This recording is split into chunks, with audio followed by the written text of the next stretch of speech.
So everyone, ito ang yung aking kaganapan every time mag-cook ako. So itong ginagawa ko, dito ako nakaka-standby.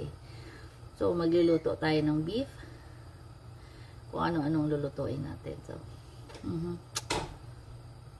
So mainit na yung ating konti lang mantika. Lalagay na natin tinimplahan na beef.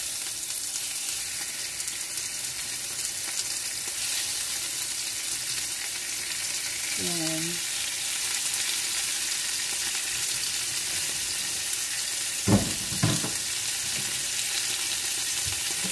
Yan, marami tayong mga ginagawa. Habang ito ay pirito natin, ay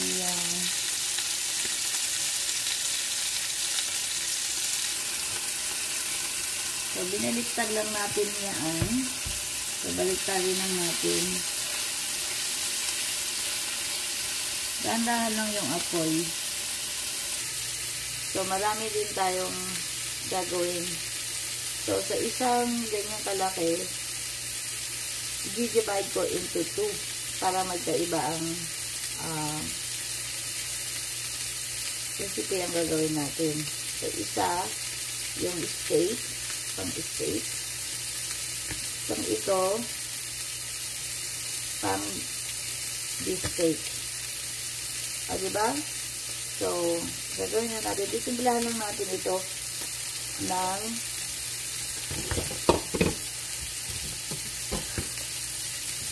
mga ingredients. So, may itong mga ano natin. So, dahil kusina time today tayo. So, lalagyan lang natin, titimplahan lang natin ng normal, ground pepper, parsley,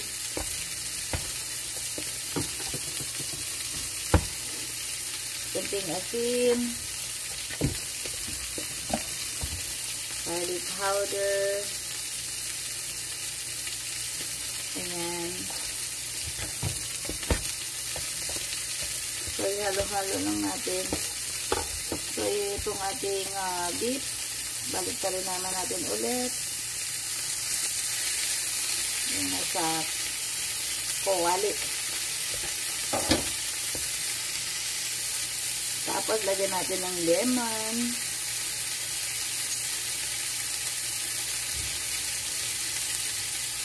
Yan natin, lipstick lemon ang nilalagay natin. O limoncito, pwede na mga dear as in.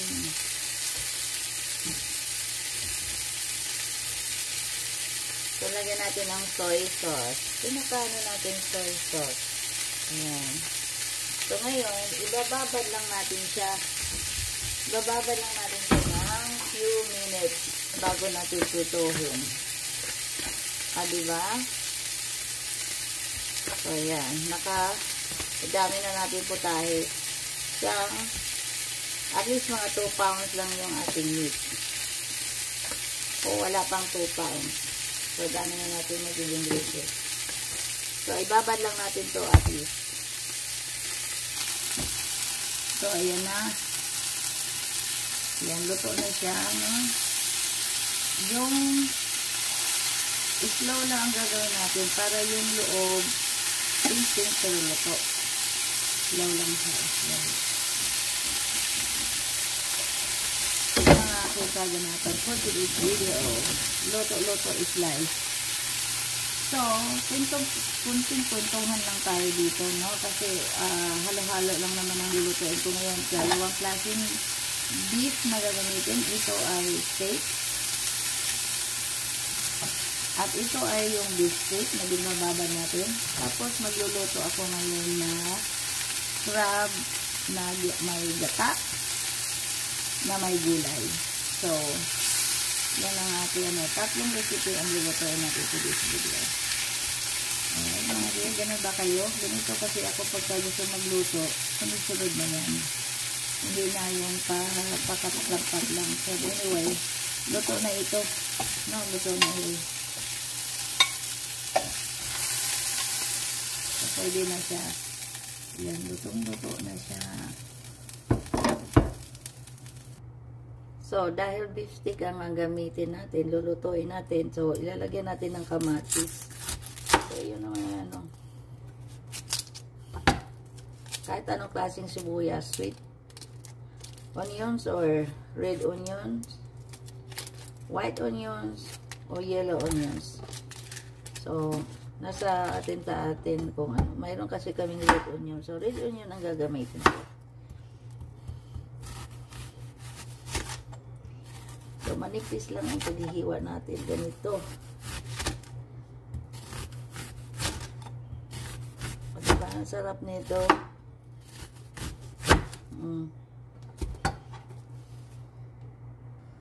So, isunod naman natin yung ating pang beef steak. So, mainit na rin yung mantika natin. No? Hindi naman natin kailangan mataas yung lamang ng babad. Ilagay lang natin ito lahat. Ilagay lang natin ito lahat.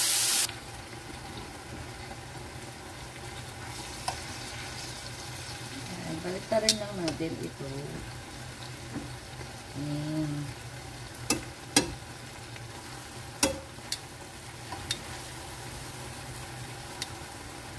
Lutuin natin siya hanggang mag-dry yung sauce. Para mag-soak lahat yung mga liquid ingredients dyan. Para mas lalong masarap. So, yun ang technique natin mga dear magluto. So, habang naghihintay tayo sa ating niluluto, mag-i-empty muna tayo ng dishwasher. Para yung mga hugasan nandito sa sink, ilalagay naman natin dito. So, yun ang aking multitasking tayo. Diba? Kasi para marami tayong magagawa. So, dahil nagawa ko na yung dishwasher, kumbaga nauni ko na kanina, i-empty na lang natin. So, yun na lang ito. So, ayan na, malinis na yung ating dishwasher o yung mga hinugasan natin. Malinis na siya. So, kailangan lang natin siya tanggalin dito. I guess, luto na mga dear. Luto na yung ating ano. Yan na. Mag-dry na siya. Mag-dry na siya. Mag-dry na. So, yan lang na yan. Tapos, ilalagay natin yung pinagbabara natin. Ilalagay lang natin dito.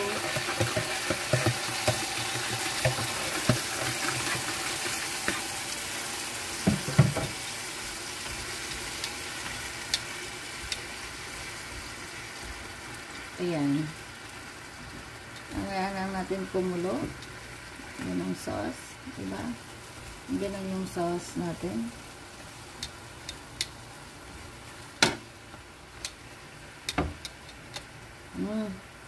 Bango.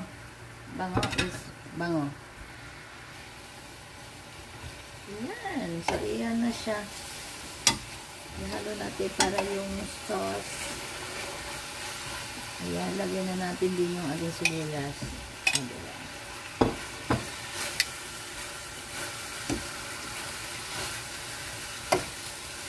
So, very simple lang ating beef steak. Biscuit.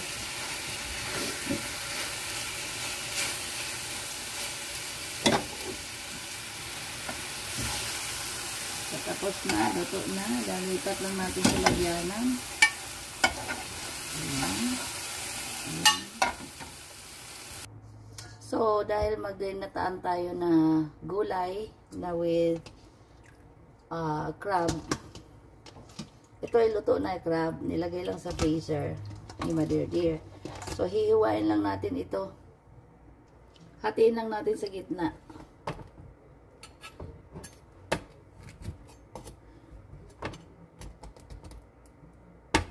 Hatiin lang natin siya sa gitna.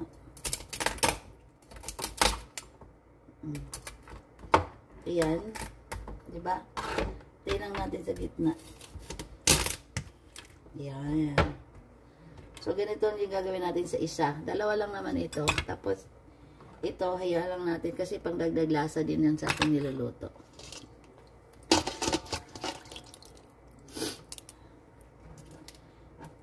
So, ganun.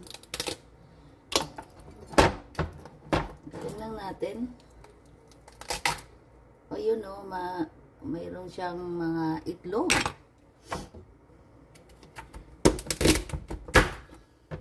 Ayan. So, ready to cook na natin yan. So, igigisa lang natin yung ating may ano tayo, may sibuyas, garlic, at mayroon tayong luya. At yung dahon na sibuyas. So, ayan, unahin natin yung garlic, luya, saka yung onion. Sabayan natin yung onion.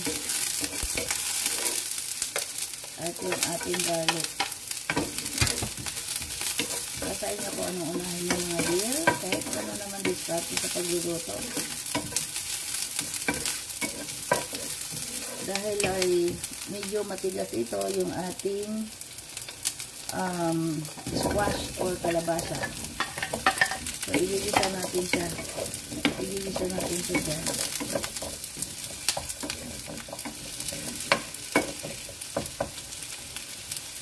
Tatakpan lang natin. And very slow heat. So, lagyan lang natin konting tubig para mailuto lang yung ating gulay. At magbango na, no? So, lagyan natin ng mga konting asin, konting garlic powder,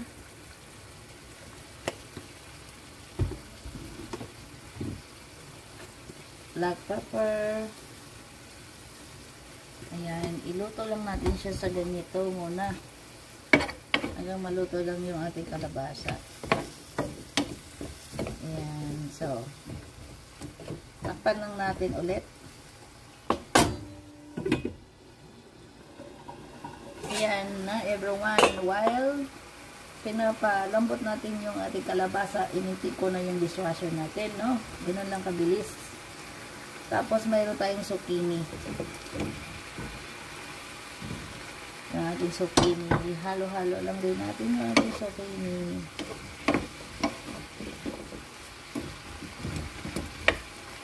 Pinapalambot din natin yung zucchini. Takpan natin ulit. So, yan natin ito. Madali lang naman lutuin yung zucchini, no? So, ilalagay na natin yung ating gata. So, yun. So, gata is, yun, di ba?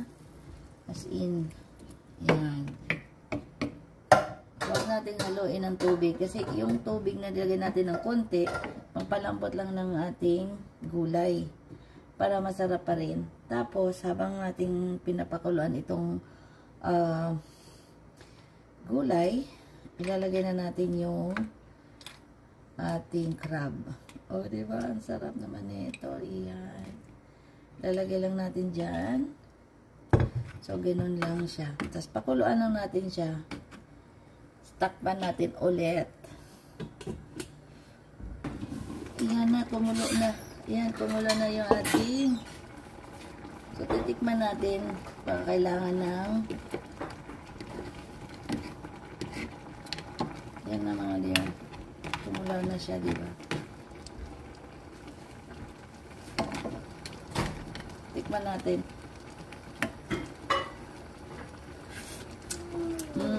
Parang kulang na. Lagyan natin ng patis. So, lagyan natin ng patis. Kasi medyo matabang.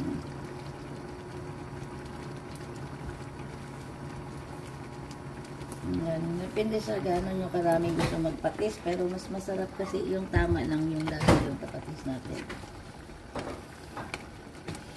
Dahil luto na yung mga yan. At mayroon tayong bok choy. Yan. Lalagay lang natin sa ibabaw yun.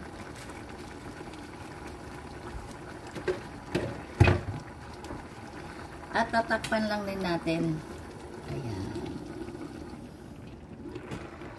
Ayan, medyo luto na siya. So, halo lang natin ng konti.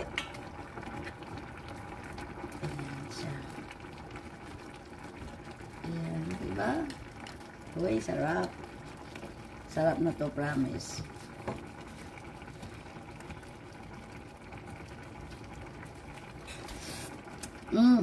Perfect na siya, mother. Perfect na siya. Tapos mayroon tayong sibuyas na dahon, ilalagay natin. So, yan lang siya. So, takpan lang natin ng sandali, another 2 minutes. Ayan, pwede na mga dear, para hindi siya masyadong malata yung ating gulay. Ililipat na natin siya, no? Yan lang paglilipat natin dito. Yan, sarap. Yun, no, lutong-luto yung ating gulay. Ay, ang dami siya, oh. As in. Ay.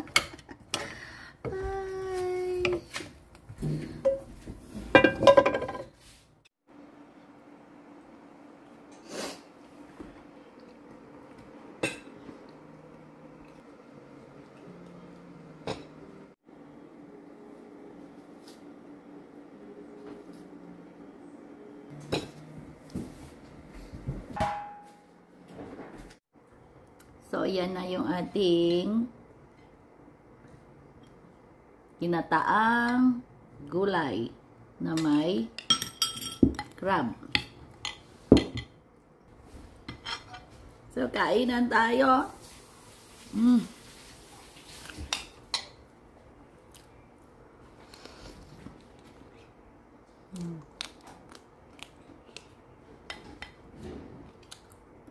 Thank you guys for watching. Happy cooking. Ganun natin.